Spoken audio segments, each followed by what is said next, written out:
Cristo, para você levar outras pessoas a Cristo. Isso não é errado, a Bíblia não condena isso, porque nós vivemos no mundo, né? Paulo ele fala, se for necessário a gente se afastar dos homens, era necessário que Deus tirasse a gente do mundo. E Deus ele não deseja isso. Deus ele tem um plano que todos se salvem. Amém. Glória a Deus. Como alguns dos nossos poetas têm dito, Paulo sabia que os atenienses não conheciam o Antigo Testamento, ele não tinha uma Torá, era diferente. Quando Paulo pregava para os judeus, ele usava a Torá, ele conhecia o Velho Testamento, ele tinha a lei. Paulo era estudado, Paulo estudou em Roma também. Paulo conhecia não só a lei, mas ele conhecia também o que os romanos estudavam, né? Ele era cidadão romano, ele faz referência, ele não comprou a cidadania, ele nasceu cidadão romano. Então ele tinha conhecimento tanto do lei dos judeus, como da lei dos romanos, dos gregos, ele tinha conhecimento. E ele fala aqui, ele não conhecia o Velho Testamento. E agora, vamos fazer o quê? Vamos ter que ensinar parte por parte do Velho Testamento para que eles possam aprender. Ele não tinha esse tempo. Ele era perseguido. Ele passava uma cidade para outra pregando o Evangelho. Não tinha tempo de pegar toda a Torá para explicar para aquele povo, para depois pregar sobre Jesus. Porque os judeus que conheciam a Torá, eles já podiam pregar sobre Jesus e trazer citações rápidas do Velho Testamento, afirmando quem era Jesus. Pronto, era ótimo.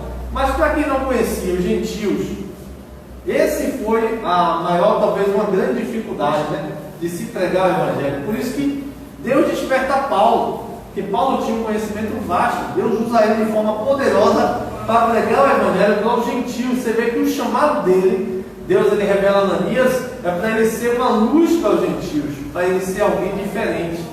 Ele precisava agora pregar para os gentios. Ele fala assim, para alcançar a plateia, fez uso de seus próprios poetas. Embora aquelas palavras se referissem a Zeus, o chefe dos deuses gregos, Paulo aplica as citações ao Deus vivo dos céus. Neste trecho, Paulo faz uso de três deles: Epimedes, Creatano e Arato. Pode passar. Pois nele vivemos e nos movemos e existimos. Citação da obra crítica do poeta Epimedes, 600 a.C. Paulo já conhecia, natural de Conossos, em Creta. Era conhecido por suas predições e sabedoria. Escreveu oráculos e poemas de cunho mitológico e teológico. Porque dele também somos geração. Citação das obras de Creano e de Arato, as quais possuíam similaridade extrema a que aqui vemos invocada. Creano, um filósofo estoico grego, 331-233 a.C., em seu poema Hino a Zeus, tem uma linha similar em extremos a que aqui vemos citada, mais gloriosa dos imortais de muitos nomes. Eu não vou ler porque ele faz uma exaltação a Zeus, mas aqui é o que ele escreveu sobre Zeus. Pode passar. Arato, poeta originário de Sório, uma cidade pertencente à própria província de Cilícia. Arato viveu em cerca de 300 a.C., lá 315 a 240 a.C. A linha citada foi extraída de seu poema didático chamado Fenômenos, que foi composto a fim de relatar os fatos principais da ciência astronômica e meteorológica, conforme os conhecimentos da época. Esse poema tem início com uma invocação a Zeus, e é exatamente essa invocação que encerra a linha citada por Paulo. Pois somos sua geração. Paulo falou sobre isso, né? Paulo ele disse que somos geração dele, né? Somos provenientes. Ele pegou isso e ele disse: eu vou usar isso agora. Eu vou usar isso para que esse povo possa ser atraído, conhecer a Deus, pegar o que eles conhecem para mostrar a eles o verdadeiro Deus. Você pode passar. 1 Coríntios 15:33. Não vos enganei, as más conversações corrompem os bons costumes. Alguns afirmam que essas más conversações corrompem. É uma citação também extraída de uma comédia grega de Menandro, da obra Thais. Menandro nasceu em 300 a.C. Os escritos dos Coríntios conheciam, foi um autor pagão, cuja citação circulava verbalmente entre muitos. Tito 1,12. Foi mesmo, dentre eles, seu próprio profeta que disse, crentes, sempre mentirosos, feras terríveis, ventos preguiçosos, tal testemunho exato. Portanto, Paulo repreendeu severamente que sejam sadios na fé. Paulo ele pegou isso para trazer para ele: vocês precisam ser sadios na fé. Não pode mais agir nessa tradição de que eles tinham, né? Epimendes. Mais uma citação desse poeta pagão, conhecido por suas predições e sabedoria. Ele escreveu oráculos e poemas de cunho mitológico e teológico. Pode passar. Então, acabou aquela área. Por que eu trouxe de Paulo e por que eu trouxe de Enoque? Para a gente entender, né? Judas citou o livro de Enoque, não quer dizer que o livro de Enoque é um livro inspirado por Deus. Ele citou para que aquele povo pudesse entender, né? Aquele povo que ele estava pregando, ele conhecia sobre Enoque. Então, para ele entender que Deus, ele vinha assim, Deus, ele vinha voltar os seus anjos, seus milhares de anos. Deus ia voltar e Deus ia cumprir o seu propósito. Então não quer dizer que o livro de Enoque é inspirado por Deus, porque nós vemos muitas contradições no livro de Enoque relacionado com a Bíblia e não tem nada a ver com Deus. O livro de Enoque você pode ler, mas não é inspirado, não é livro de fé, não é livro que vai fazer você crescer espiritualmente. É livro que, se você não conhece a Bíblia, ele vai te confundir, vai fazer sua mente ficar cauterizada e vai fazer você realmente descrer de Deus, né? Então a gente tem que ter muito cuidado quando a gente pega livros apócrifos, quando a gente pega livros que eles não são inspirados por Deus. Se você não tiver cuidado, você se perde naquela leitura e você termina a sua mente sendo cauterizado, né? Então nós temos que ter cuidado, nós temos que examinar as Escrituras, porque Jesus fala: examine as Escrituras, porque nelas você vai encontrar algo de Deus, o poder de Deus, a palavra, a verdade de Deus. Eu trouxe essa referência porque o presbítero dele, ele falou sobre esse livro de Enoque, e como no texto de Gênesis ele fala de Enoque, eu trouxe essa referência para a gente, e eu trouxe a história de Paulo para que a gente entenda que ele pode usar, a gente pode usar outros textos para anunciar Jesus. A gente pode usar vários textos para anunciar Jesus. Isso não há problema nenhum. Ele usou um texto falando de Zeus, mas ele pegou: não é Zeus, é o Deus vivo. Ele olhou o templo, é o Deus desconhecido. Ele: não, esse Deus é o Deus vivo, é Jesus. Ou seja, Paulo usou todas as oportunidades. Ele não perdeu nenhuma oportunidade. Ele disse: o que eu puder aproveitar, eu vou aproveitar para pregar Jesus. Então, Paulo é aquele que diz para Timóteo: olha, aproveite cada oportunidade. Faça a obra de um obreiro, não de um evangelista, né? Aproveite cada oportunidade. Que tiver oportunidade, você aproveite. Por quê? Porque de alguma forma alguém vai ouvir, alguém vai ser salvo, alguém vai ser restaurado, alguém vai ser resgatado. Então aproveite. Aleluia. Algum irmão teve alguma dúvida relacionada a essa parte de Enoque,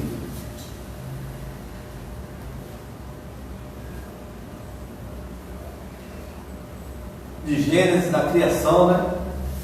De Sete, de Caim, de Abel. A gente agora vai para a parte do dilúvio.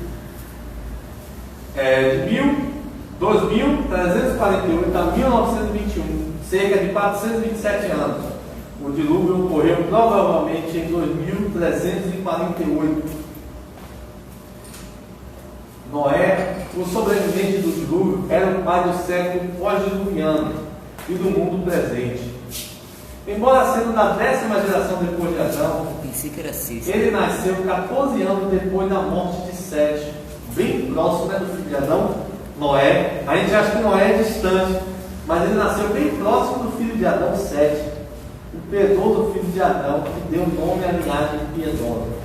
Durante essas 8 gerações, por mais de 350 anos, em que ele viveu entre os homens depois do dilúvio, Noé era muito perfeito, um justo que andava com Deus, tornando-se herdeiro da justiça que é pela fé. Se você ler Gênesis 6, 9, Hebreus 11, 7, vamos pedir um irmão para ler Gênesis 6, 9 e Hebreus 11, 7, amém?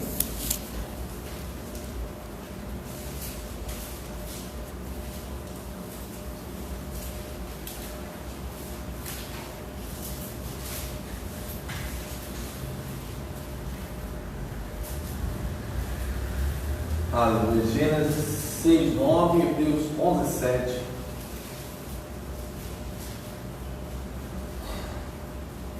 Aqui eu trouxe, né, no Iraque, a parte onde é Ararat, né, o Monte Ararat, onde alguns dizem que a arca de Noé ela repousou, né?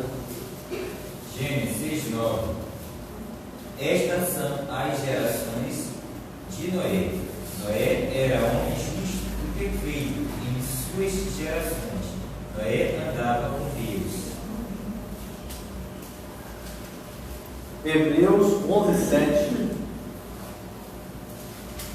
Ela é divinamente avisada das coisas que ainda não conseguiam entender. E para a salvação da sua família, preparou a arca, pela qual condenou o mundo, e foi feita herdeiro da justiça, que é segundo a fé. Falando de Noé, Noé era alguém que era herdeiro, né, da justiça, de alguém piedoso também da família de Sete. Pode passar. O novo mundo, portanto, teve um pai piedoso. Durante 600 anos antes do dilúvio, Noé foi contemporâneo de Metusalém, ou Metusalém, né, seu avô. Metusalém, por sua vez, contava com 243 anos de idade quando Adão morreu, ou seja, Noé foi muito próximo. Matusalém viveu com Adão. Noé teve contato com Matusalém, então Noé tinha conhecimento da criação, Noé tinha conhecimento dos seus descendentes, de tudo que ocorreu, porque ele foi muito próximo. A gente olha, a gente lê assim falando da idade, a gente acha que é muito distante, mas ele viveu próximo a Matusalém. Matusalém viveu com Adão, então foi muito junto, né? Muito perto um do outro. Assim Noé era conhecedor de todos os grandes acontecimentos do período antediluviano. Mesmo nos primeiros tempos do jardim de Noé, pela experiência própria ou ouvir do seu avô Matusalém, né? Aqui eu botei a foto de algumas pessoas que acreditam ser a arca de Noé, né? No Ararat. Pode passar. Muitas cidades antediluvianas foram reconstruídas com uma arqueologia improvada. A arca de Noé repousou num dos montes, num dos cordilheira do Ararat, perto das cabeceiras do Eufrates. Mas Noé, após o dilúvio, retornou à sua primitiva terra, Siná, mais tarde chamada de Babilônia. Gênesis 11, 2, ele fala que o povo ele retorna para essa cidade de Siná. O Monte Ararat é tido como lugar onde a arca de Noé repousou após o fim do grande dilúvio, como contado no livro de Gênesis, ponto culminante da Turquia, né, que eu botei ali. O monte fica perto das fronteiras do país, como Irã e Armênia. Seu ponto mais alto fica a 5.165 metros do nível do mar. Aquela área que eu coloquei ali. Pode passar. Cerca de 100 anos após o dilúvio, deu-se a dispensação das raças mediante o juízo divino da confusão das línguas. Gênesis 11. Para obrigar os povos a cumprir o que Deus determinara sobre o povoamento da terra. Gênesis 9, 1 ao 7. Nirode. Gênesis 9, 1 ao 7, ou 1 e 7, é quando Deus fala com Moisés. Vou pedir ao irmão para ler, né? Vamos ler. Gênesis 9, 1 e o versículo 7. O versículo 1 e o versículo 7. Que ele fala aí sobre que Deus dá a instrução agora a Noé, né? Deus ele fala com Noé.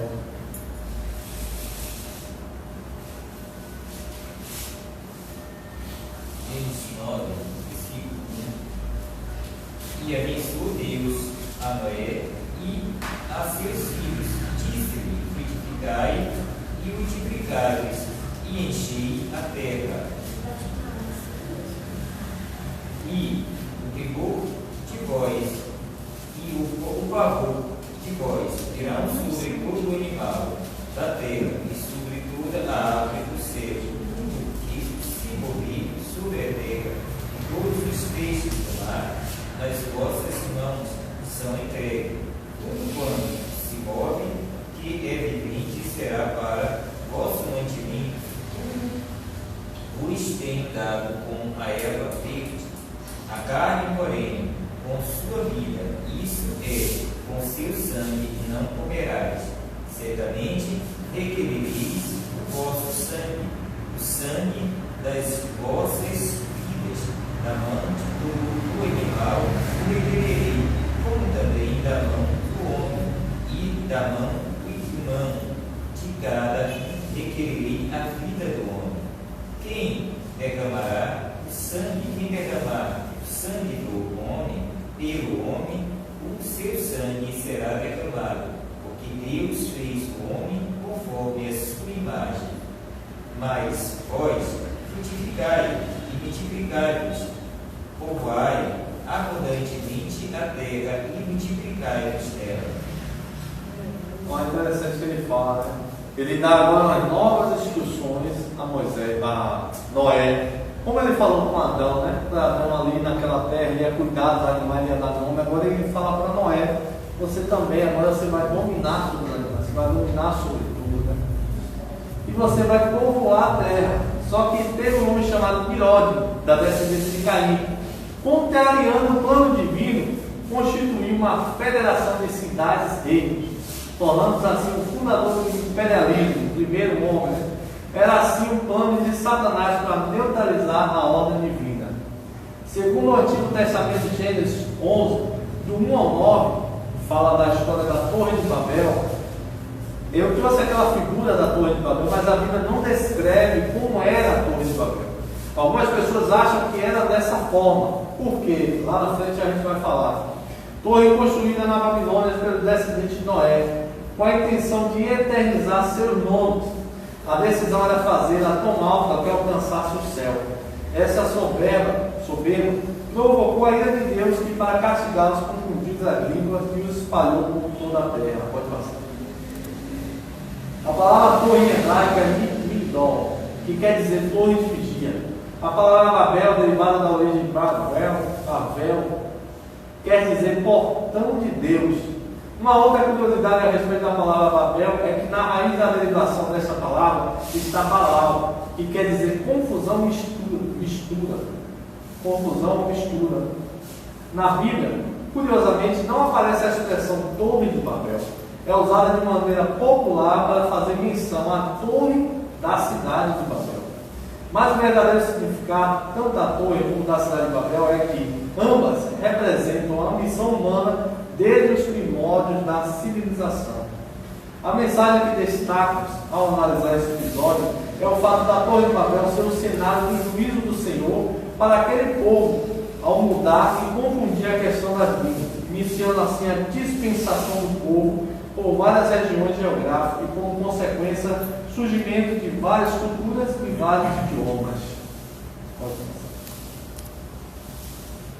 A Bíblia não fala, ela não diz como era a Torre de Babel. Apenas sabemos que o objetivo era ser uma torre muito grande. Ninguém conhece a localização exata da Torre de Babel.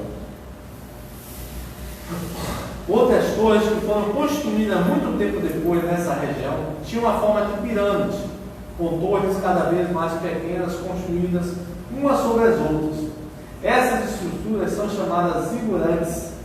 A Torre de Babel poderia ter sido uma versão muito antiga do zigurante, que é uma figura ali. Os zigurantes tinham uma função religiosa. No topo, normalmente, tinha um altar onde se invocavam os deuses. Essas torres eram conhecidas como caminhos para o céu, porque supostamente faziam uma ligação entre os deuses no céu e as pessoas na terra. Talvez seja por isso que os construtores da Torre de Babel queriam chegar ao céu, né? Aí ele dá as referências, né, do zigurante, porque eles queriam, eles achavam que iam chegar ao céu e ia fazer nome, né? Pode passar. Na dispensação provocada pelas línguas, os semitas, agora a gente vai falar sobre a descendência de Noé. Nós conhecemos 3 filhos de Noé, né? É o Sem, o Cã e o Jafé, né? Jafé. São 3. Agora, a descendência de Caim já não existe, né? Só existe agora a descendência de Sete, que é a família de Noé. E da família de Noé, o mundo foi povoado novamente. E agora nós vemos a história de Sem, o Semita. O Sem, esse foi o que gerou a família dos Hebreus. A família dos Hebreus que veio Abraão. É dessa família de Sete. Então, você vê a descendência de Sete, Noé, Abraão.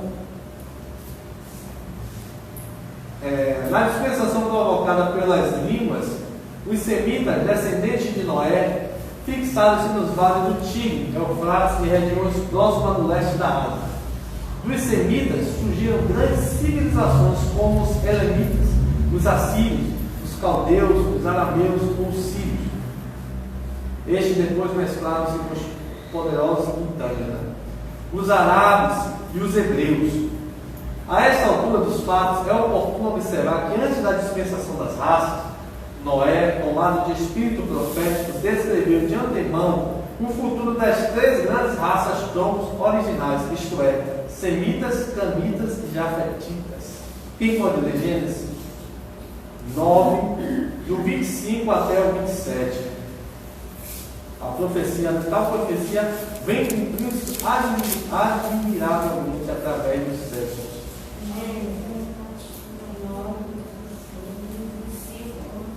25 até 27.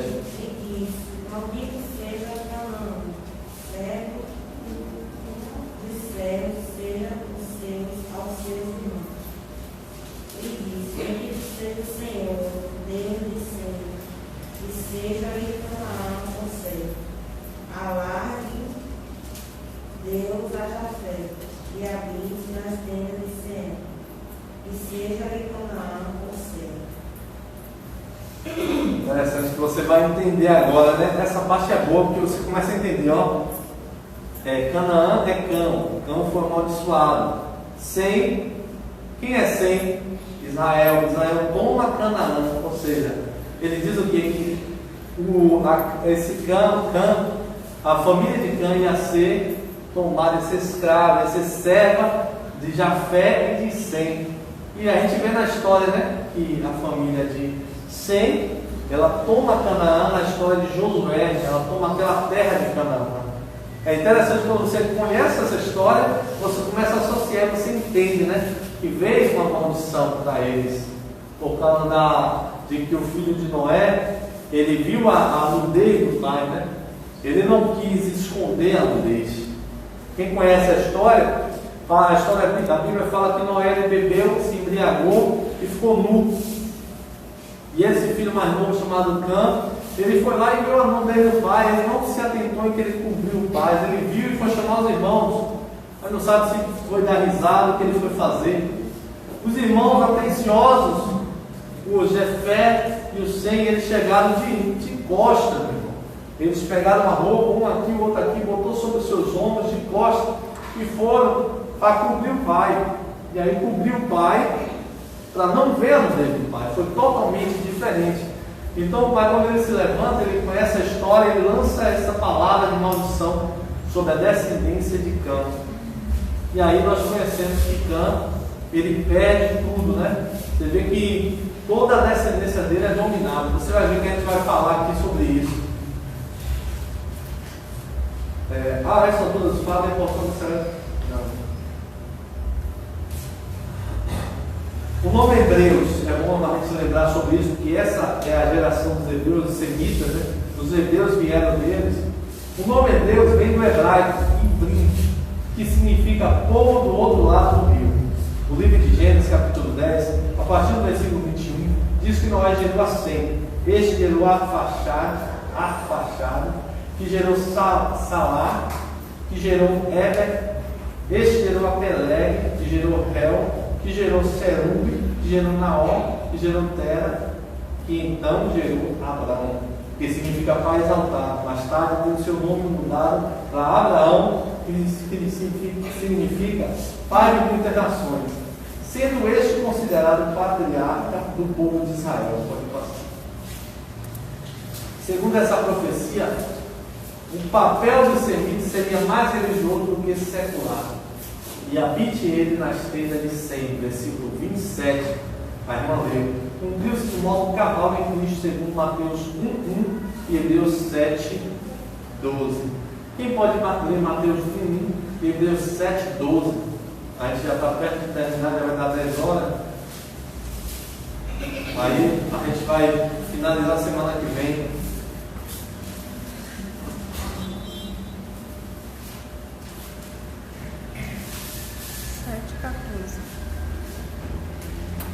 Hebreus 7:14 e Mateus 1:1.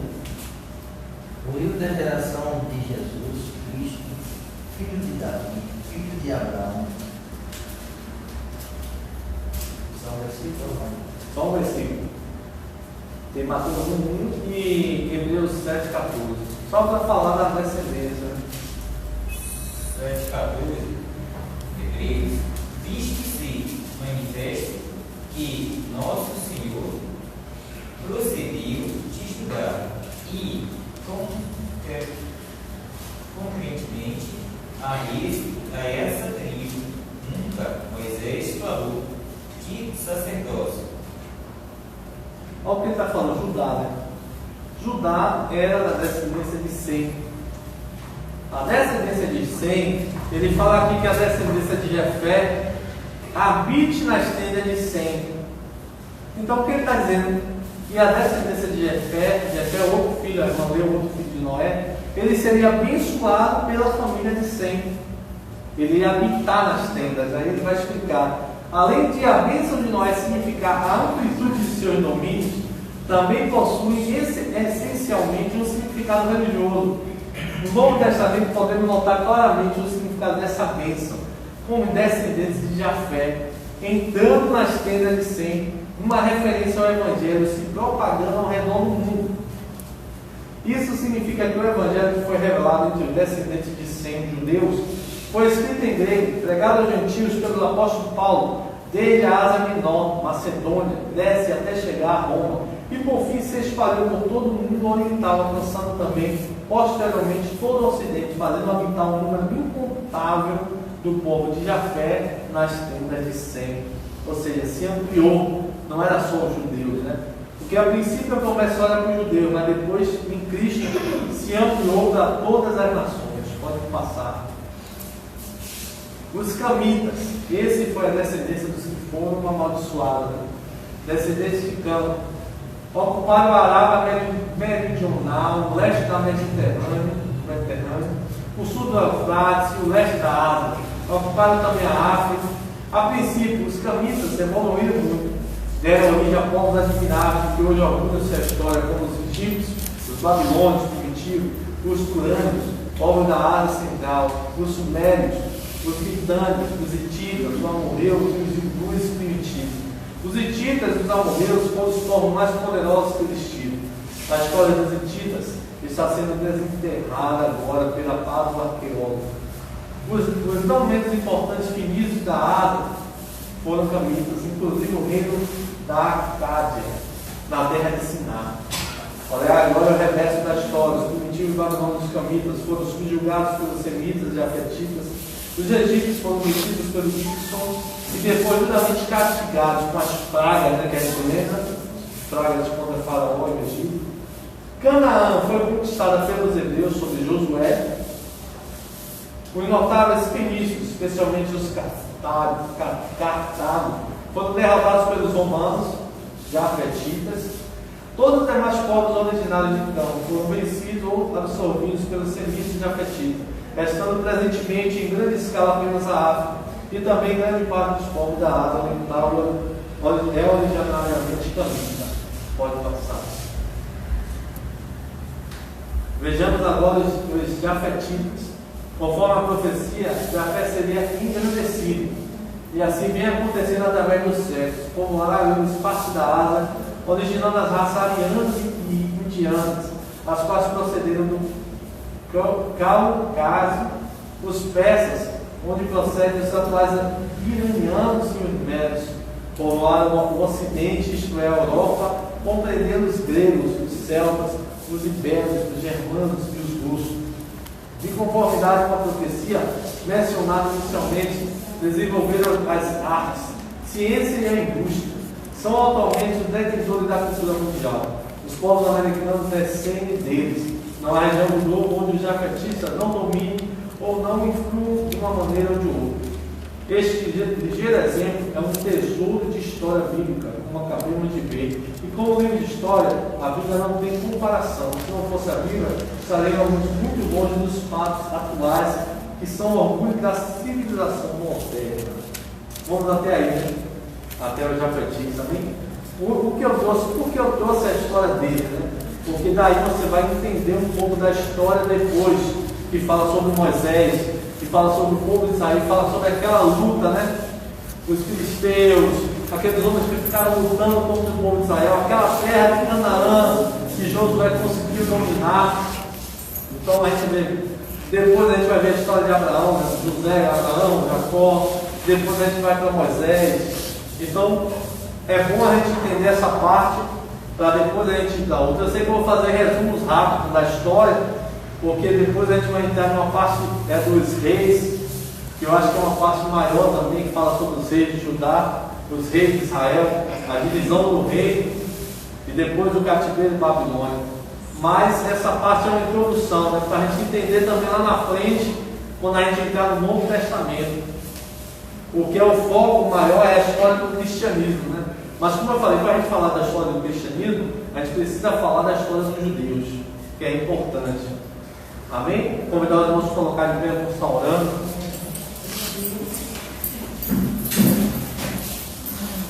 Aleluia, glória a Deus. Deus Santo, Eterno, Soberano, Pai, te louvamos, te exaltamos, te engrandecemos pela tua bondade, pela tua fidelidade, ó Deus, pelo teu amor.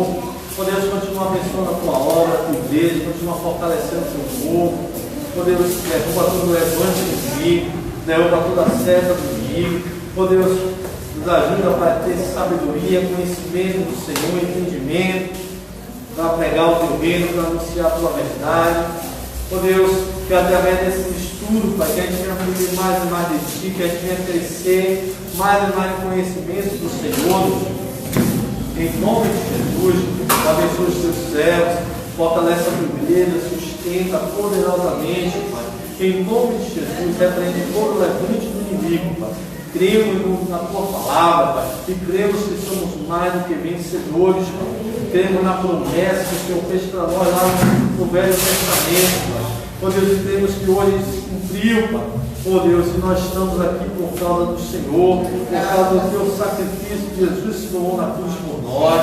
Obrigado, Deus, pelo teu amor, pela tua bondade, pelo teu cuidado por nós, Pai. Te louvamos, te exaltamos e te agradecemos. Em nome de Jesus, também te clamamos, Pai Deus, que ministro ofertante da tua casa. Deus, continua abençoando o teu servo, continua fortalecendo, continua marcando, Pai, continua abençoando poderosamente. E, oh Deus, abençoa, derruba todo o levante, oh Pai, repreende todo o demônio vingador, destruidor, portador, que se levantar contra a vida, Pai, financeira dos teus servos, Pai. Oh Deus, derrama a bênção do Senhor que enriquece, não acrescentadores, Pai. Dá a vitória ao teu servo em todas as áreas, abre a porta do emprego. Oh Deus, derruba, Pai, todos os agrilhões do inimigo, Pai. Oh Deus, toda a porta de fé cai por terra em nome de Jesus.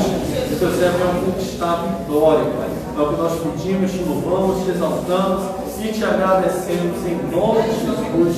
Amém. Glória a Deus. Amém. Glória a Deus. Quem dá com a aleluia, vamos só Senhor.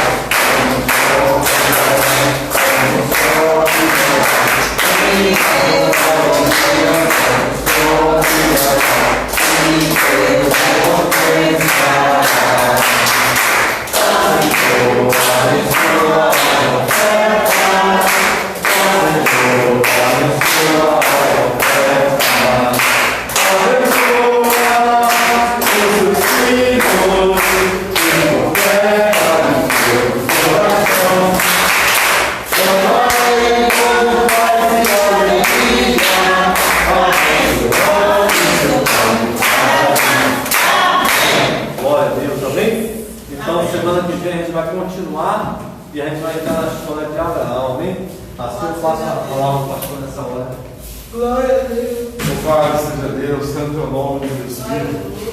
Pai, te damos graça por esta manhã, por esta escola dominical. Continua, Deus, implantando esta verdade nos corações e edificando o teu povo, levando a crescer espiritualmente, Pai, tomando posse da vitória, tomando posse do conhecimento, da sabedoria, ó Deus, e se achegando mais e mais a Ti, para que tenha mais intimidade profunda contigo, Senhor, e possa vencer todo e qualquer obstáculo em nome do Senhor Jesus Cristo. Que o Teu Espírito Santo renove, restaure, batize e edifique teus servos, em nome de Jesus Cristo, para a glória do teu nome.